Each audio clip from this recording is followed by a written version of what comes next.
Au cœur de l'actualité du JT, en roulant avec Continental Auto. JK Group vous présente. Ni le JT, miaraka amin'ny art de vivre. Immédiat, l'école de l'art de multimédia Mbatomtsangan, téléphone 26 250 86 vous présente.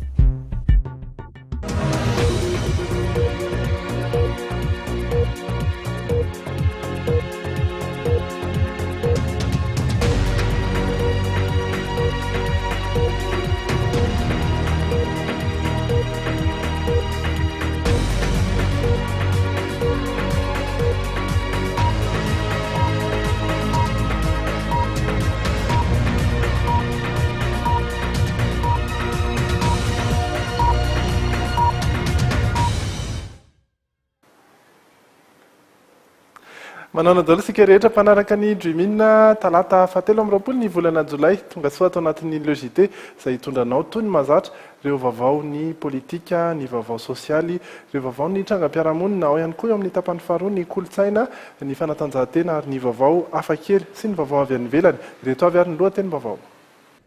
Eo amin'ny vaovao politika dia misy ambony ny mpitandro filaminana ny Laza Razafiarson nitarika ny hetsika teny Analakely. Eo amin'ny trangam-piarahamonina dia trano filalaovana iray indray no voaroa. Tratratany Toliary kosa ilay mpamily izay nangalatra ny kapifatra nampiasaina. Mitaraina ihany koa amin'ny bajaja ireo mpitondra taksi amin'ny Nosy Be. Avy any ivelany dia miandry ny anaran'ilay zazakely mpanjaka ny rehetra ny Angleterre. Miteraka korotana kosa ny fandalovan'ny Paparamasina any Brezil. Ny eo amin'ny lafim-baovao politika ary ny rahantsika amin'ny faranao soavina manao fara. Miarabanao Riza dia miaraba ihany koa ny mpanaraka ny logité ny tokantrano. Ny korontana tetsy Analakely no hanamboantsika izay vaovao izay. Voasambotra ary ny mpitarika izay korontana izay ny filohan'ny avitra ho an'ny firenena Andriamatoa Laza Razafiarson ny Emoreg no nisambotra ity farany. Nidina teny Analakely indray araka ny fanolazainy maly ireo mpanao fihetsiketsehana no tarihan'ny Laza Razafiarson io maraina io teo anoloan'ny tsangambato ny Ralaimongy ihany. Raikitra indray ny fifandonana teo amin'izy ireo sy ny Emoreg ary voasambotra ireto farany tamin'izany ity mpitiarika ity ka nidina teny amin'ny tombon'ny Gendarmerie Etsipetongolo raha ny vaovao azo avy amin'ny Colonel Florence Rakotomahanina tamin'ny Antso Tarby. Ny Gendarmerie Enibetongolo no misahana ny famotopotorana azy. Taona vitsy taorian'izay dia rava ny hetsika. Tsikaritra kosa sanefa fa nikatona tanteraka ireo mpivarotra teny Analakely vatany vao nahita ny fihetsiketsehana. Ny fatahorana ny mety isian'ny fanararaotana no antony izay raha nambaran'izy ireo. Enjana ny fatiantoka ateraky ny fikatonana iray andro ho ireo mpivarotra nanaovana fanadiadiana. Amin'ny andro andavanandro dia tsy betsaka ireo mpanjifa ka mifameno amin'ny andavanandro ny tombobaritra, niverina ny filaminana ary niverina tamin'irony ihany koa ny teny Analakely. Momba izay hetsika izay ihany. Momba izay tokoa dia nisy tamin'ireo mpanao politika sendra tafaresaka taminay no tsy mankasitraka firy loatra izay fidinana andalambe izay ho arahantsika ary ny fanadiadiana. Nanambara mazava ireo mpanao politika samihafa manoloana ny fihetsiketsehana sy ny fidinana andalambe fa tsy fotoana ny korontana izao fa fotoana tokony isian'ny fitoniana. Noho izany dia tsy mendrika ny hetsika fidinana andalambe fa ny fanaovana fifitianana ihany no vahaolana. Niaraka isika aloha mbola tsy naneritreritra an'izany, io samy manana eritrerina ary niaraka atao zay tsisy resaka hoe hidina ny andalambe. Na tonga niaraka amin'ireo amin'ny collectif des candidats dia hijery ary niaraka namolavola niaraka amin'ireo candidat namana zany fa hoe tokony aroso ny fifidianana zay ihany zany no nahatonga ny adhéré amin'ny collectif io. Tsy hita ny fitoniana mialohan'ny fifidianana raha ny voalaza ombienombeny. Ny fifidianana nefa no tena andrasan'ny be sy ny maro. Tsy fotoana fambolena korontana tsony amin'izao fotoana izao satria efa fifidianana no andrasan'ny vahoaka malagasy. Tsika raha no mana fifidianana zany fitoniana no tadiavina voalohany na ty alohan'ny fifidianana na mandritra amin'ny fifidianana mba tokony ampiseho fahamendrehana ary samy hitarika ny olony makany amin'izay fitoniana zay daholo ny rehetrarehetra ary fanome tanana atateraka atsakany sy andavany ny fifidianana mba ho madio sy mangarahara ary ho ekeny rehetra. antsoava arak'izany no ataon'ireo mpanao politika sasany manoloana ny savorovory rehetra antsoan'ny fanajana ny fiandrianam-pirenena ihany koa mba tsy hobaiko ny vahiny hatrany fa manana safidiny sy ny fanapahan-keviny ihany koa ny malagasy. Ohatra amin'izany ny fandravana ny CES izay namafisy ny filohan'ny fivondronana ny parlementany tetezamita fa ny fanatsarana no tokony atao amin'ny CES fa tsy fandrotanana akory. Ho an'ny General Camille Vital kosa dia nolazainy fa raha ny fialan'ireo kandidat telo sy ny fanatsarana ny CES no ahazona amin'ny roso dia tokony atao izany. miditra amin'ireo trangam-piarahamonina isika Jery Edouard miaraka amintsika manao Jery manao Riza Tahina ary miarabany any tokantrano ihany koa ny vaovao ny fandriam-pahalemana no isantarantsika ny vaovao amin'ity takariva ity tsy mifidy ho angalarina intsony sy ireo jiolahy ka izay fomba rehetra azona vola no ataon'izy ireo ny alatsinainy teo ary no lasibatry ny izany asan-jiolahy izany ny teny amin'ny faritra 3G Angara eny atao madinika trano filalaovana jeu vidéo no lasibatry izany asan-jiolahy izany ka jiolahy miisa enina mirony fiadina no tonga nanafika tao. Fona ary babangony ilay trano filalaovana jeu vidéo reo manetina PlayStation sisa no hita tavela teto narofon'ireo jiolahy avokoa mantsy ny fahitalavitra sy ny filalaovana azy. Raha ny fitantaran'ny tompon'ny toerana dia tokony ho tamin'ny 12 alina namely teto atao madinika 3G Angara ireo jiolahy enda.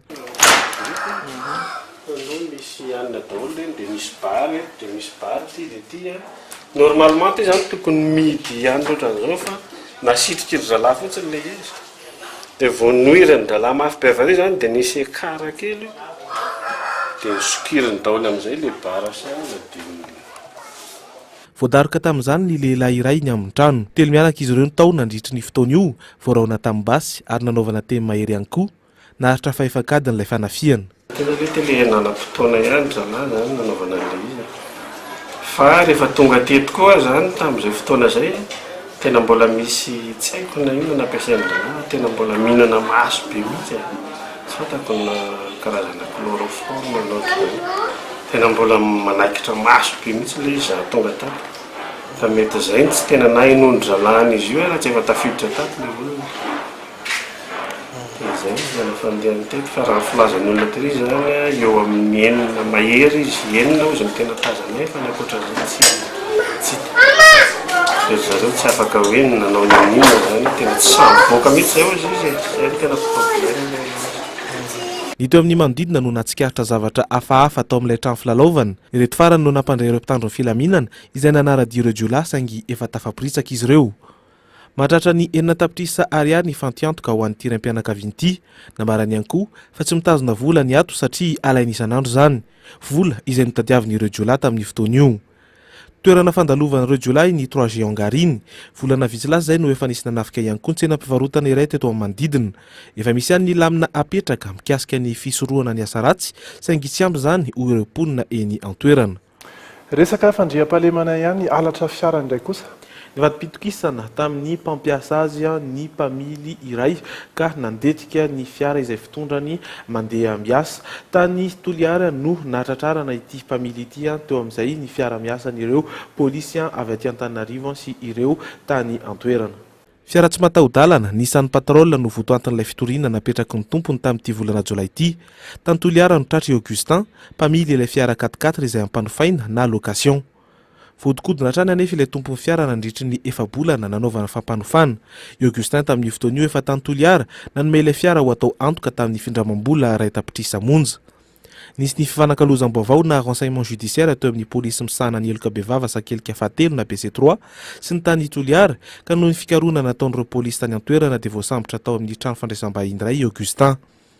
Efa naverina tany amin'ny tompony ilay fiara ankehitriny ary manentan'ireo polisy mba ho maily ny tsirairay indrindra ireo taksi. Ato zany dia tsikaritra fa ny fiara taksi indray zao no ataon'ny mpangalatra fiara nasibatra tao anatin'ny 2 volana zao dia fiara olona roa no naraisana fitarainana vavery ka eo no isotonana sain'ny mpampiasa taksi zany mba ho maily fa ny tsikely lalana ny ratsy. Efa miresaka fifamoivoizana ihany tsika dia mba hararotina eto ny fanetanana ny be sy maro amin'ny resaka moto. Misy moto ray olona efatra ndray eny amboniny ary ny tena atahorana dia nitaizan-kely. Misy ankizy kely miaraka amin'ny ray aman-dreniny miara-mitaingina moto ary ny zavaratsikaritra dia ilay ray mpianakaviana ny mamily an'ilay moto ihany manao kasika ny sisan'izay tsy misy manao ka eto dia ampatsahivina ny rehetra fa voarara ny manao taingobe amin'ny moto indrindra ny fitondrana zazakely amin'ny moto mampitandrina zao ny polisy pirenena fa tsy maintsy ho avy ny fampiarana ny sasy. Atrangana fifaноlanana eo amin'ny mpanofa sy tompotrano ndray kosa. Vatra manana trano eva miisa 5 eny Tsaralalàna no hiaran'ny antso izay ataon'ny teratany iray izay tompon'ireo trano ihany moa zany. Tsy navelany izy ity farany ny varotra nanomboka ny sabotsy ka hatramin'ny omaly alatsinainy ary androany talata ihany koa ireo mpivarotra ireo matiantoka araka izany na ny mpampiasa na ireo mpiasa ao amin'ity toerana ity. Etraketraka sy fanalam-baraka izay no hitarainareo mpiasa mivarotra atao amin'ity toerana eto Tsaralalàna ity. Efa nanomboka ny sabotsy farany herinandro teo izy ireo no tsy navela mivarotra tsotra izao. Nambaran'ilay teratany sinoa fa mangalatra hono ny mpanofa hanika voabahana tsy navela nitady vola ireo mpiasa. Mahatratra ny 7 tapitrisa ariary isan'andro anefa ny fatiantoka. Zavatra tena mampalahelo tsy vitan'izany fa lasa mitatra zavatra hafa izy lasa efa hoe mpitoroka zava-mahadomely zay.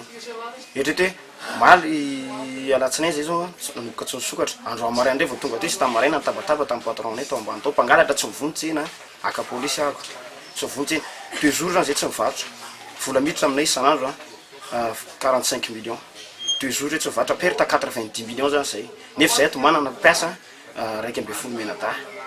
Efa 7 taona no nanofa toerana tao amin'ity tia shop ity ireo mpivarotra ary navoaloha ara-dalàna ny ofan'ny toerana isam-bolana hatramin'izao. Tsy misy ny fampandrenesana na koa ny préavis fa avy hatrany dia nanao izay tian'ilay sinoa tompon'ilay tranombarotra. Tsy fantatra mazava ireo mpanofa ny toerana izay tena tian'ilay sinoa atongavana fa filambany tsotro izao no nataony ary lazaina fa tsy nalofa hatrany ireo mpivarotra. Ty, tanao ty dépôt mois de juin 3 dépôt ty mois de juin tena fato mois de juillet, juillet 3 dépôts payés, direto signature andreto. 3 dépôts.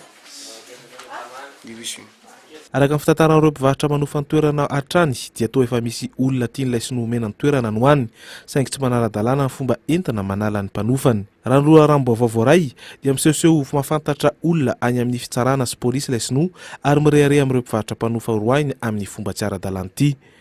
Ireo mpivarotra koa dia milaza ny tsy anaiky fa hitondra ny raharaha eny anivon'ny fitsarana mbola hitoy ny raharaha. Ny amin'ireo vaovao avy any ivelany indray kosa no jerentsika mbola mitana ny vaovao ihany koa ny fahaterahan'ny zaza mpanjaka any Angleterre misy ihany koa ny fitsidihan'ny Paparaimasina any Brésil. Iny zany ny taratasy nandrasany rehetra ny andro nanoloana ny hôpitaly ny taratasy mpiankohonana manamarina ny fahaterahan'ilay zaza. Orakoraka avy hatrany no nandraisany rehetra ny fiangany ity fiara ity. It was a boy.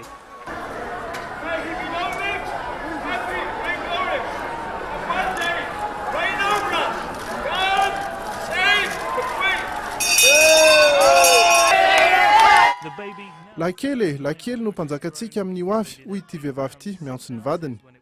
Natsangana avokoa ny sainam-pirenena anglisy ary napoaka ihany koa ireo tafondro 300 araky ny fombafomba andraisana ity zafiafy ny mpanjaka Elizabeta ity. Narehitra manga avokoa ny jiron'ireo toerana manantantara eto Londres mba ilazana fa lakely ny zafiafy ny mpanjaka. Vao nivoaka ny vaovao dia vahoaka maro no nrohitra nanoloana ny hôpitaly fa indrindra nanoloana ny lapam-panjakana izay nampiratiana ny taratasy ofisialy milaza ny fahaterahany. Tsy mbola nolazaina kosa ny anaran'ity zaza ity. Mirarisoa ho an'ny mpanjaka kelinay tena alina nafinaritra fianakaviana tsara be tsy mampino. Tena faly be izahay mahafinaritra ery maheno vaovao tsara toy izao. Zaho tsy afaka misotro hoy indray ity bevoka ity fa dia ny chocolat no hoaniko ankalazaina an'izao. Roa taona tao aorian'ny fanambadiany Kate sy William izao fiterahana voalohany izao. Tonga ny sesesy ny fiarabana avy amin'izao tontolo izao. Ireo fanjakana 12 ao anatin'ny Commonwealth no voalohany tamin'izany. Fatao ihany koa ireo hafa toa ny Etazonia samy nandefa fiarabana avokoa ho an'ny fianakavian'ny fanjakana Anglisy. William izay efa teny amin'ny hôpitaly dia nanambara ny hafaliany tanteraka. Ny Prince Charles dia nilaza fa feno rehare ary ny Prime Ministre David Cameron kosa no nanazava fa zava-dehibe ho an'ny firenena ny fahaterahan'ity zaza ity fa tsy azo adiny ihany koa fa zava-dehibe ho an'ny Kate sy William. Efa mitandahatra sahady ny rehetra hanao soniny boky volamena na dia mbola samy miandry ny anaran'ity mpanjaka kely ity aza. Prince ny Cambridge no anaram-boninahitra hoentiny ary izy no andimby ny mpanjaka Elizabeth ao aorian'ny dadabeany Prince Charles sy ny rainy Prince William. Ny filoha breziliana no nitsena ny paparay masina tamin'ny fahatongavany teto Rio ary niazo ny lapam-panjakana ireo fiarakodia ireo na dia sahirakirana ihany aza no ireo mpino maro naniry ny anakaiky ny papa. Teo anila ny filoha Dilma Rousseff izy no nanao ny lahateniny voalohany.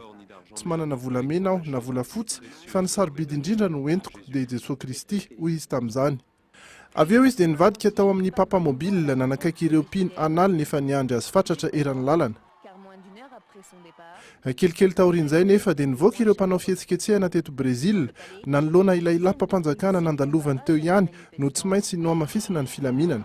Niverina ny fitakian'ireo olona ny amin'ny tokony anitsiny ny fanjakana ny fitantanana, ny alafon'ny fiainana ary indrindra ny mbola fandaniam-bola be loatra araky ny filazan'izy ireo amin'ny fikarakarana ny JMJ sy ny fandraisana ny paparay masina.